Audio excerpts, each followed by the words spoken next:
आज के एक्सपेरिमेंट की हमारी एम है to find the force constant K of a helical spring from the load extension graph.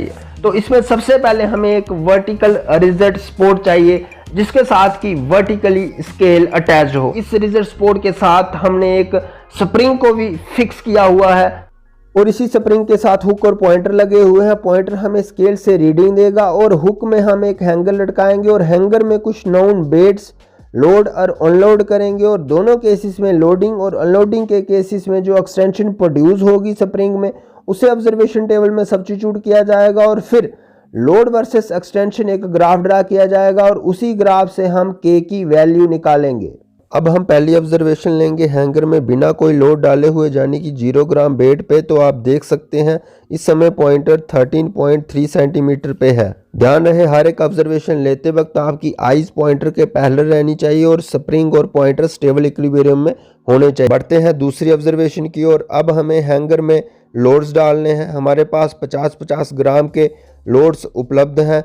जैसे ही हम लोड हैंगर में डालते हैं आप देख रहे हैं स्प्रिंग में एक्सटेंशन प्रोड्यूस हो रही है। तो जाहिर है कि इस बार पॉइंटर किसी अलग रीडिंग को क्रॉसपॉन्ड करेगा। स्प्रिंग को स्टेबल इक्विलिब्रियम में लाइए और जिस रीडिंग को पॉइंटर क्रॉसपॉन्ड कर रहा है 50 ग्राम वेट के क्रॉसपॉन्डिंग ऑब्जर्वेशन टेबल में सब्स्टिट्यूट कर दीजिए। लेकिन पॉइंटर के पैरेलल रहनी चाहिए आपकी आइज जब आप रीडिंग लेते हो और इस बार रीडिंग है 24.5 सेंटीमीटर। सेम प्रोसीजर फॉलो करते हुए आपने हैंगर में 50-50 ग्राम वेट डालते जाना है।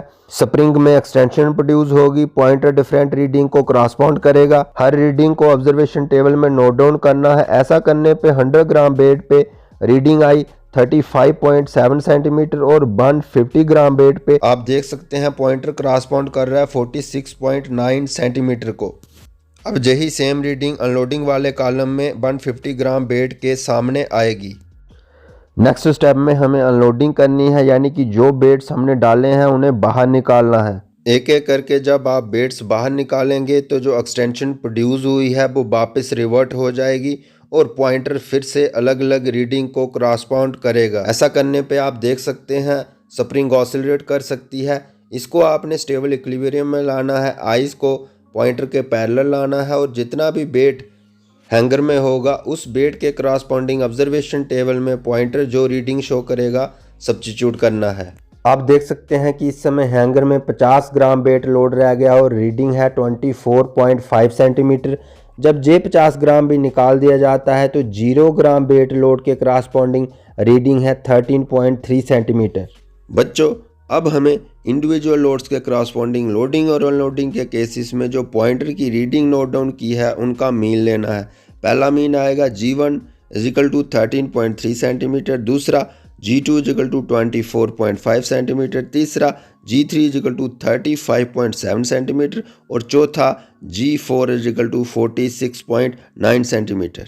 बच्चों अब हमें लास्ट कॉलम में एक्सटेंशन निकालनी है जिसका फार्मूला है Gi - G1। Here I is the serial number of the observation. So first observation के लिए फार्मूला रहेगा G1 - G1। G1 से G1 निकलेगा तो एक्सटेंशन रहेगी 0। अब सेकंड ऑब्जर्वेशन के लिए फार्मूला रहेगा G2 - G1 और एक्सटेंशन आएगी 11.2 centimetre. Now for third observation formula रहेगा G3 - G1 और एक्सटेंशन रहेगी 22.4 centimetre. And for last observation extension G4 - G1 33.6 centimetre. बच्चों अब हम लोड एक्स एक्सिस और एक्सटेंशन वाई एक्सिस के अलांग लेके इनके बीच में एक ग्राफ ड्रा करेंगे। एक्स एक्सिस पे 20 डिवीज़न 50 ग्राम बेड लोड और वाई एक्सिस पे 10 डिवीज़न 10 सेंटीमीटर एक्सटेंशन के बराबर लेके ग्राफ पे हमारी पहली ऑब्जर्वेशन जो हम लोकेट करेंगे वो 0 ग्राम बेड लोड 0 सेंटीमीटर एक्सटेंशन ओरिजिन पे रहेगी।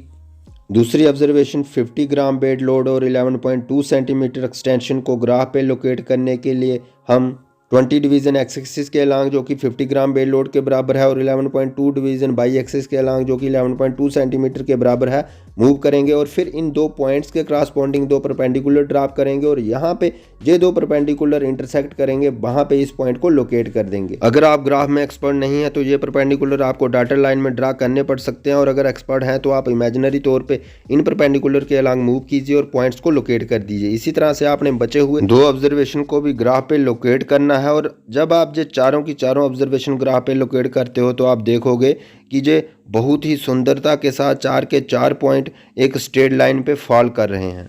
ये शो करता है कि जो स्प्रिंग में एक्सटेंशन प्रोड्यूस हो रही है वो सीधे तौर पे अप्लाइड लोड या फिर यूं कहें अप्लाइड फोर्स पे डिपेंड कर रही है। That is L is directly proportional to F। जब हम इस डायरेक्टली प्रोपोर्शनैलिटी के साइन को हटाते हैं तो यहाँ पे इंट्रोड्यूस होता है फोर्स कांस्टेंट K, जिसकी कि हमें वैल्यू निकालनी है। हर डिफरेंट मटेरियल के लिए इसकी वैल्यू डिफरेंट रहती है। अब हम हमारी फोर्थ ऑब्जर्वेशन 150 ग्राम बेल लोड और 33.6 सेंटीमीटर एक्सटेंशन को नाम देंगे A, और इस पॉइंट A से हम एक्स एक्सिस यानी कि अप्लाइड फोर्स वाली एक्सिस पे एक परपेंडिकुलर ड्रॉप करेंगे जिसका नाम रहेगा AB।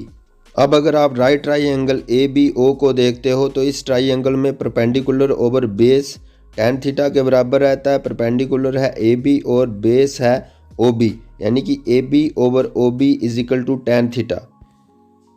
अब अगर AB को आप बाई एक्सिस की डिमेंशन में लिखना चाहो तो आपको A से बाई एक्सिस पे A डैश परपेंडिकुलर ड्रॉप करना पड़ेगा और आपका AB हो जाएगा OA डैश के बराबर, और tan theta OA dash divided by OB।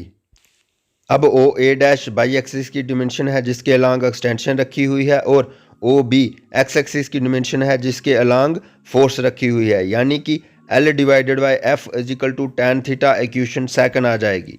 अब अगर आप इक्वेशन फर्स्ट और सेकंड देखो तो आपका 1 over K is equal to tan theta के बराबर आएगा, और K आपका 1 ओवर tan थीटा यानी कि F ओवर L, यानी कि reciprocal of the slope of the load versus extension graph. इस तरह से हम K की वैल्यू निकाल सकते हैं लोड वर्सेस एक्सटेंशन ग्राफ की स्लोप का रेसिप्रोकल लेके, जो है OA dash divided by OB के बराबर, और जो है F ओवर L के बराबर is equal to 150 gram weight load divided by 33.6 centimetre extension, जो आएगा 4.46 ग्राम वेट पर सेंटीमीटर, जिसको हम ले सकते हैं अप्रॉक्सीमेटली 4.5 ग्राम वेट पर सेंटीमीटर। ये है हमारी K की वैल्यू इस मटेरियल के लिए bye plotting a graph between load versus extension. Same इसी प्रोसीजर को फॉलो करते हुए आपने पहले ऑब्जर्वेशन लेनी है और फिर लोड वर्सेस एक्सटेंशन ग्राफ को प्लॉट करके K की वैल्यू निकालनी है। आशा है कि आपको सब अच्छे से समझ आ गया होगा, पर जाते जाते मेरे YouTube चैनल रोशन दियार को सब्सक्राइब करके बेल आइकन पर टैप जरूर कीजिएगा। शुक्रिया।